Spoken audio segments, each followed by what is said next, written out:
Je suis ravi de vous retrouver pour cette nouvelle petite série de vidéos sur le jeûne, une série qu'on nous a beaucoup demandé. Alors, qu'est-ce que c'est que jeûner les amis? Jeûner pour se régénérer. Le corps n'est simplement pas conçu pour fonctionner de façon optimale lorsqu'il est alimenté en continu. J'espère que ça, c'est bien clair pour vous. Si vous mangez constamment, votre corps n'a jamais le temps de se nettoyer, de nettoyer ses toxines et bien sûr donc de se régénérer. Alors, qu'est-ce que le jeûne? La définition officielle du jeûne est une privation de nourriture solide et parfois de boissons pour un temps donné. C'est une privation qui est volontaire, les amis, de nourriture. Et ça, c'est la grande différence entre le jeûne et la famine. Pour qu'un jeûne soit véritablement dit thérapeutique, c'est-à-dire à viser d'améliorer ou guérir une pathologie, il doit y avoir l'enclenchement des mécanismes d'autophagie et d'autolyse qui se mettent en place à partir du deuxième, voire du troisième jour de jeûne. Ce sont des processus de dégradation et de recyclage des composants des cellules. Si on ne mange pas et que l'on s'hydrate uniquement que d'eau, et bien que d'eau, c'est un jeûne qui est dit hydrique. Et si on ne boit pas par contre, alors là, c'est un jeûne qui est dit sec. Le jeûne sec est devenu populaire depuis que les publications et recherches scientifiques montrant ses bienfaits ont été traduites, notamment après la chute du régime soviétique. Il y a par exemple le docteur Sergei Filinov, qui est considéré comme un des experts mondiaux du jeûne sec thérapeutique, qui avait été mis en évidence notamment dans le documentaire de Thierry de L'Estrade sur Arte, que je vous recommande vivement et qui s'appelle « Le jeûne nouvelle thérapie ». À l'origine, le jeûne thérapeutique était exclusivement hydrique, c'est-à-dire un jeûne à l'eau seulement. Cependant, il y a plusieurs médecins qui ont commencé à créer des variantes de jeûne thérapeutique, notamment le docteur Otto Buchinger, qui est aussi le fondateur de la clinique Buchinger en Allemagne, et qui a créé le jeûne qui porte son nom, le jeûne Buchinger, qui a 250 calories par jour avec de l'eau, des bouillons de légumes et des jus de fruits dilués. Pour moi, c'est ce qu'on va voir après, c'est ce qu'on appelle un jeûne modifié.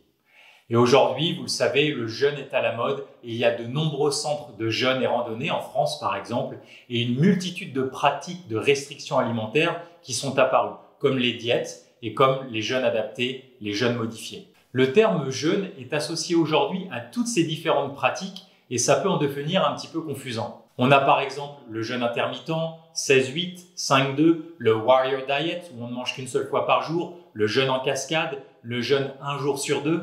Donc énormément de façons de jeûner. Mais ne vous inquiétez pas, on va voir ensemble qu'il existe 1001 façons de jeûner et vous allez voir qu'il existe autant de jeûnes que de jeûneurs. Cet engouement pour le jeûne, pourquoi? Parce que le jeûne est clairement bénéfique à la santé. Mais comme je vous disais, il y a 1001 façons de jeûner. Mais par contre, tous les types de jeûne ne sont pas adaptés à tout le monde. Je le répète encore une fois les amis parce que c'est important. Il faut distinguer les jeûnes qui sont encore une fois une privation volontaire de nourriture pendant un temps donné et les diètes où on absorbe autre chose que de l'eau. Ne serait-ce qu'un bouillon ou même des jus. Et à ce moment-là, ce ne sont plus des jeûnes stricto sensu, mais juste du repos digestif. Vous allez me dire ce qui est déjà énorme et parfois le plus adapté pour la personne et je suis complètement d'accord avec vous.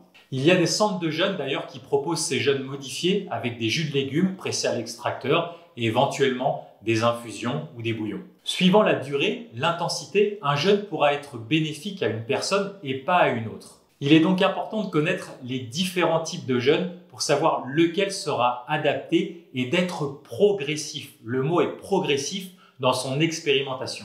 Vous savez qu'une majorité de personnes mangent toute la journée. La plupart consomment aussi également la majeure partie de leurs calories quotidiennes tard dans la soirée, pendant leur dîner. Et ce type de modèle alimentaire est une recette pour le gain de poids et le dysfonctionnement métabolique. La raison pour laquelle tant de gens luttent contre leur poids, c'est-à-dire à perdre du poids, mis à part le fait bien sûr de manger des aliments transformés, c'est-à-dire qui ont été modifiés par rapport à leur état naturel, eh bien, c'est qu'ils ne se reposent jamais. Ils ne reposent jamais leur système digestif en arrêtant de manger et en sautant un repas par exemple. Leur corps s'est adapté au sucre comme combustible primaire. Vous savez bien que nos ancêtres n'avaient pas accès à la nourriture en permanence et en abondance et que biologiquement, notre corps n'est encore une fois tout simplement pas conçu pour fonctionner de façon optimale lorsqu'il est alimenté en continu.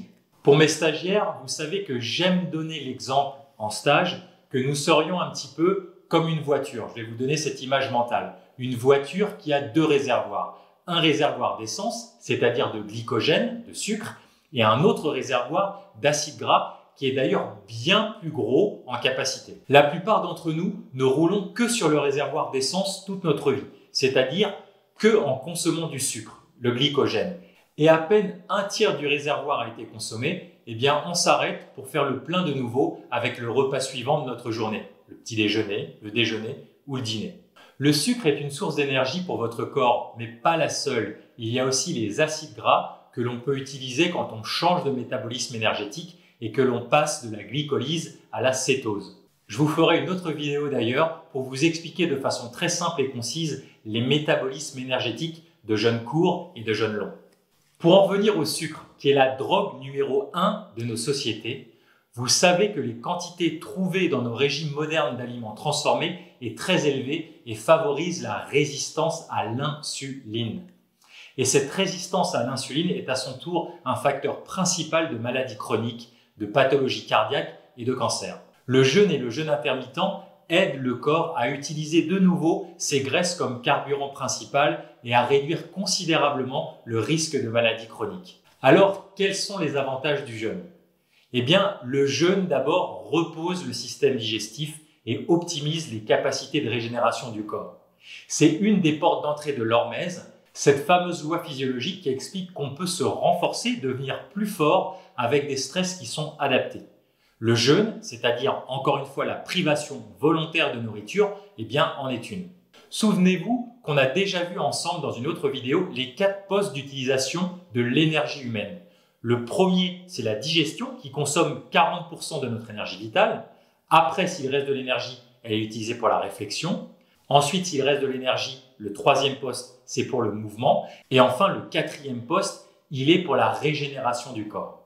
De nombreuses recherches montrent que le jeûne réduit votre risque de maladies cardiaques et neurodégénératives, comme la maladie d'Alzheimer par exemple ou la maladie de Parkinson, et aussi le diabète. Le jeûne libère une augmentation énorme de l'hormone de croissance, qu'on appelle la growth hormone. La recherche a montré d'ailleurs que le jeûne peut augmenter de 1300% pour les femmes et de 2000% chez les hommes, ce qui joue un rôle important dans la santé bien sûr et un ralentissement du vieillissement. L'hormone de croissance humaine est également une hormone qui brûle les graisses, ce qui explique pourquoi le jeûne est si efficace pour la perte de poids. Le jeûne stimule aussi une protéine connue sous le nom de facteur neurotrophique dérivé du cerveau. On appelle ça BDNF. Et ça la stimule de 50 à 400%. Cette protéine BDNF active des cellules souches du cerveau pour les convertir en nouveaux neurones. En jeûnant, les corps cétoniques sont libérés comme sous-produits de la combustion des graisses et c'est eux qui vont servir de carburant préféré pour notre cerveau. Et oui, contrairement à ce qu'on imagine les amis, c'est pas le glucose que notre cerveau préfère mais bien les corps cétoniques. Jeûner est peut-être une des clés de la prévention du cancer et de la démence. En plus de normaliser votre poids, le jeûne peut également augmenter de manière significative l'efficacité énergétique et la santé des mitochondries, ces usines énergétiques qu'on a dans nos cellules. Plusieurs études ont aussi montré que les patients cancéreux qui jeûnent pendant leur traitement avaient beaucoup moins d'effets secondaires dus à la chimiothérapie. Tous les tests démontrent que le jeûne améliore la survie, ralentit la croissance tumorale et limite la propagation des tumeurs. Et oui, après un jeûne, les cellules cancéreuses essaient de construire de nouvelles protéines et de prendre de nouvelles mesures pour continuer de se développer et de se diviser. Ces cellules cancéreuses essayent de remplacer tout ce qui leur a manqué dans le sang et dont elles ont besoin pour survivre après cette période de jeûne, mais comme elles n'y arrivent pas, eh bien cela provoque ce qu'on appelle un suicide cellulaire, donc leur propre destruction. Le jeûne est aussi fabuleux pour nous aider à normaliser notre niveau de gréline, l'hormone de la faim. Le jeûne nous aide aussi à normaliser notre sensibilité à l'insuline et à la leptine. Cette fois-ci, la leptine, c'est l'hormone de la satiété. Le jeûne, enfin, permet une réduction du stress oxydatif.